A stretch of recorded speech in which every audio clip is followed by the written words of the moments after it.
y que tiene este movimiento que tú decías al inicio del programa, a la ciudadanía, pidiendo un cambio total, es decir, ya ni elecciones quieren porque sienten que cualquiera que gane va a traer un poco más de lo mismo. Entonces digo yo que esta es una oportunidad para aplicar un esquema más transparente y principalmente en el área fiscal, en donde se busque manejar presupuestos equilibrados, más equilibrados, preferentemente obviamente sin déficit, pero sin dejar atender las necesidades sociales que este país, con un nivel de pobreza tan grande, tiene. Claro. Por ejemplo, cuando en otras oportunidades hemos estado acá contigo, hemos hablado, vamos a traer algunas imágenes para ahí para verla, del déficit que hemos tenido teniendo. Pero estoy seguro, Carlos, que la última vez que hablamos para acá, el endeudamiento del Estado de Guatemala ha venido aumentando. Hemos visto que desde los gobiernos del presidente Vinicio Cerezo hasta el gobierno actual, lo que vemos es una tendencia ascendente y permanente. El año 2014 cerramos una deuda en 211,000 millones de quetzales, donde la deuda interna y externa son casi similares, o sea, por mitad. Y este año está proyectado terminar en 225 millones de quetzales, 225,000 millones de quetzales. Eso nos ubica en torno de ese 25%, en donde los organismos financieros internacionales han establecido un parámetro que no debiéramos exceder de un 40% para países con el nivel de desarrollo económico como el que tiene Guatemala. El hecho de que tengamos esa holgura no significa que debemos atenernos a que podemos continuar en esta senda. Yo creo que hay que ser más objetivo en la aprobación de los presupuestos venideros, y ahora, como dije, que tenemos la oportunidad que viene una nueva administración, ojalá sea la presupuestación más objetiva y no ocurre lo que ocurrió este año, cuando a un presupuesto de 70,000 y fracción de millones se presupuestó un ingresos ordinarios de 54,000 millones, y las cifras que está dando ahorita la SAT, que son de una deficiencia de 2,000 millones más o menos en 6 meses, proyecta un déficit de unos 4,000 millones en cuanto a captación. Es decir, que la brecha de 70,000 contra 54,000, que eran 16,000, puede ser de 20,000 en caso que el gasto se ejecutara, pero pareciera que no se va a ejecutar el gasto, según ha manifestado el ministro de Finanzas. Ya está aplicando unas medidas de austeridad en el sentido de que hay una serie de gastos que se van a recortar, lo cual me parece a mí correcto, ante la ausencia de los ingresos que se habían esperado, y también ante la imposibilidad, diría yo, e imprudencia que sería el ir al Congreso a pedir una nueva autorización para una nueva emisión de bonos. Claro que obviamente lo que ha saltado ahora con este señalamiento de corrupción, con esta acción de CICIG y de Ministerio Público y la presión ciudadana, es esa tremenda corrupción que estaba enraizada, que desafortunadamente sigue enraizada, ¿verdad, Carlos? Porque es cosa de abrir todos los días los periódicos y encontramos que aún instituciones funcionando están siendo señaladas de una corrupción que existe. Pero ahí se hablaba de un 30%, las cifras se manejan un poco irreales, no sabemos si es 30, si es 40, pero si pusiéramos 30% de un presupuesto de 70,000 millones, pues serían 21,000 millones de quetzales. La brecha que hay. Sí, que se van a pura corrupción. O sea que eso haría innecesario más impuestos, haría innecesario recortes de austeridad, porque ahí estarían los recursos. Aún otra cosa que sucede mucho y que en Europa vemos es que a las gentes que castigan los agarran y lo primero que hacen es que restituyan lo que se robaron. Claro. Pero aquí la verdad que la pena pasa, pero el pisto queda, y vos ves que se señala mucha gente, pero no hay retorno de los fondos.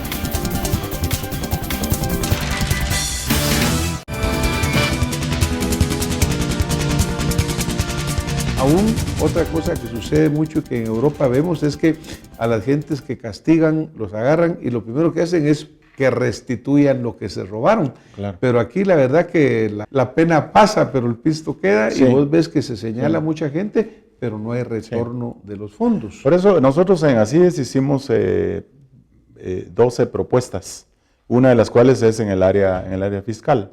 Y nosotros hemos analizado que una solución también es examinar, analizar las exenciones fiscales que existen por ley, algunas constitucionales que obviamente no se pueden eliminar o reducir si no es que hay una reforma constitucional, pero había que tenerlo presente por si algunas opciones de candidaturas a la presidencia que están corriendo en este momento en el evento electoral están manifestando la posibilidad de revisarla. Por otro lado, creemos que... ¿De qué monto hablamos en esas? Se ha hablado de que ese gasto tributario es de alrededor de unos 18,000 quetzales. 18,000 millones de quetzales. Aparte de eso, según estudios que ha hecho ACIES, se estima que hay un contrabando en torno a los 13,000 millones. Obviamente ahí tenemos más, sumamos lo que hasta ahora estaba siendo objeto de persecución por la corrupción que se ha dado y que ha venido como efecto de dominó, porque hoy cae una institución y mañana cae otra y estamos a la espera de ver dónde más hay.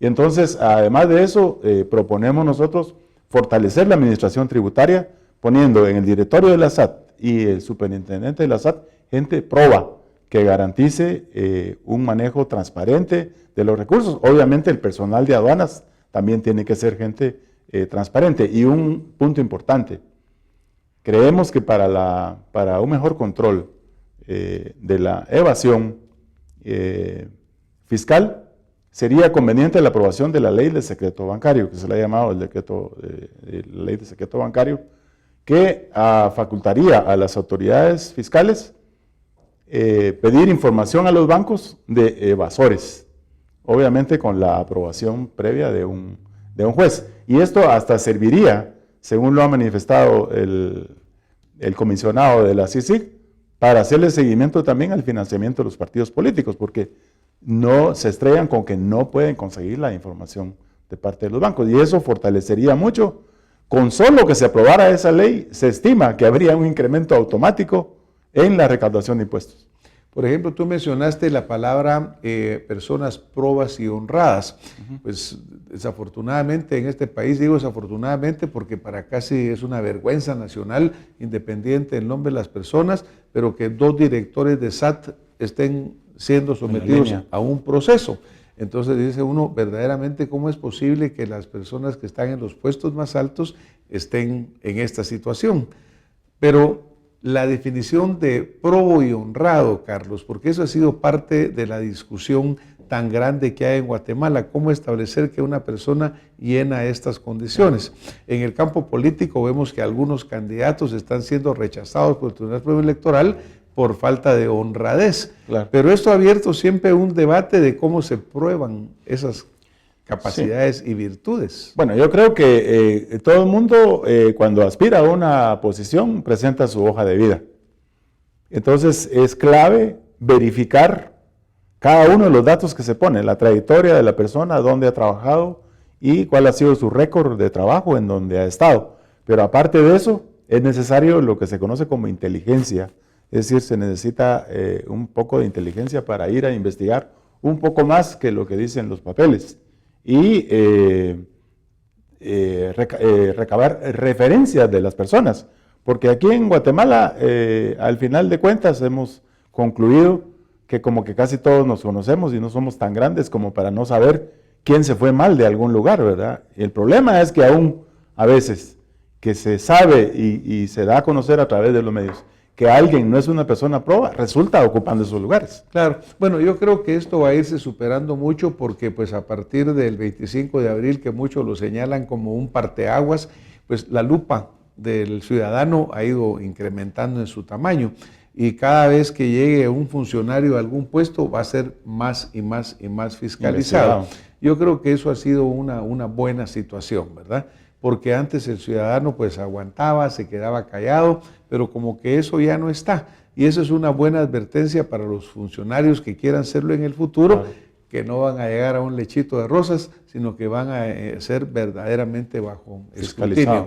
Carlos, por ejemplo, estamos en época electoral, el momento acá en cual los candidatos empiezan a hacer todas sus ofertas. Lo que siempre se señala es que ninguna plataforma hasta el momento, por lo menos que nosotros sepamos, ha presentado una verdadera propuesta económica, porque pues todos dicen vamos a hacer esto y lo otro, pero ¿qué preguntas a ti te gustaría que un candidato a la presidencia contestara en materia de política fiscal, de política económica? Claro. Pues yo creo que precisamente por el tema que estamos conversando acá, la necesidad grande del país es de una política fiscal definida a partir de la situación que estamos viviendo y del pasado reciente. ¿Hacia dónde van las finanzas? Aunque no todo el mundo presenta, no todas las opciones políticas presentan un plan de trabajo serio donde uno pudiera ver cuáles son sus intenciones, sí es frecuente escuchar una serie de promesas de empleo y mejor atención a los servicios de salud y educación, pero se reservan decir de dónde van a sacar los fondos para hacer esas mejoras. Obviamente porque hablar de nuevos impuestos son votos menos, ¿verdad? Entonces se cuidan mucho de no mencionar eso. Pero ya vimos que no necesariamente hay que incrementar los impuestos. Con recaudarlos de mejor manera estaríamos mejor. Entonces, manejarlos de mejor manera. Manejarlos de mejor manera, ser austeros. Entonces, la primera pregunta a un candidato sería, ¿cómo piensa abordar el problema fiscal para devolverle la solvencia a las finanzas públicas del país y evitar que podamos llegar a una situación crítica? Yo creo que estamos lejos de eso, pero de todas maneras tenemos el ejemplo de Grecia que no deberíamos seguir. Y luego preguntarles también sobre los demás aspectos, como por ejemplo en educación, cuál es su plan en educación, cuál es su plan de empleo y también de estímulo a la inversión, que son, creo, aspectos torales que requiere toda política económica en Guatemala. Claro que en general lo que se va a obtener van a ser las respuestas, digamos, generales y superficiales, ¿no? Porque habrá quien ofrezca 500,000 empleos, quien ofrezca 700,000, pero como tú dices, en una sustentación real, ¿no? Ajá. Cuando hablábamos del hecho de que la deuda pública ha ido subiendo y subiendo y subiendo, pues hemos pasado por diferentes etapas. En el 2012 hubo aquella baja en la economía mundial que hizo necesaria políticas anticíclicas. 2008, políticas anticíclicas de inversión del gobierno, lo que no se repite después. Pero ¿has oído tú hasta este momento una propuesta fiscal, económica seria de alguna plataforma? La verdad es que todavía no lo he escuchado. Tal vez una aclaración habría que hacer. La deuda per se no es mala. Los créditos del exterior, sobre todo de organismos internacionales que son a tasas blandas, que son a largos plazos y que son para inversión, yo creo que debemos verlos con buenos ojos. El problema es cuando los créditos son para complementar o para apoyo presupuestario, por deficiencia en la recaudación de impuestos. Entonces no debemos ver la deuda como algo totalmente malo. Yo creo que hay que escoger bien cuál es el tipo de deuda que el país debe contraer y hacia dónde canalizar los recursos de los préstamos. Carlos, muchísimas gracias. Estamos llegando al final de este programa. Te agradecemos tu intervención y pues como siempre nos has dejado datos muy interesantes. Yo creo que acá tenemos que ver ese ejemplo de Grecia, ese pan para hoy pero hambre para mañana y evitar que nos suceda. Siempre se nos dice, mire, tenemos todavía 25 de endeudamiento, podemos llegar a un 40%, pero tampoco nos arriesguemos, seamos cautos, tengamos sentido común, recaudemos bien y mucha honestidad en el manejo de los fondos públicos, que yo espero que de veras los funcionarios ahora que lleguen a los puestos estén atentos, sepan que el pueblo está encima y logremos superar y no llegar a estos casos. Carlos, muchísimas gracias por habernos acompañado esta noche. A ustedes que han estado con nosotros, pues gracias y nos vemos la próxima semana con más Acción Positiva. Muy buenas noches.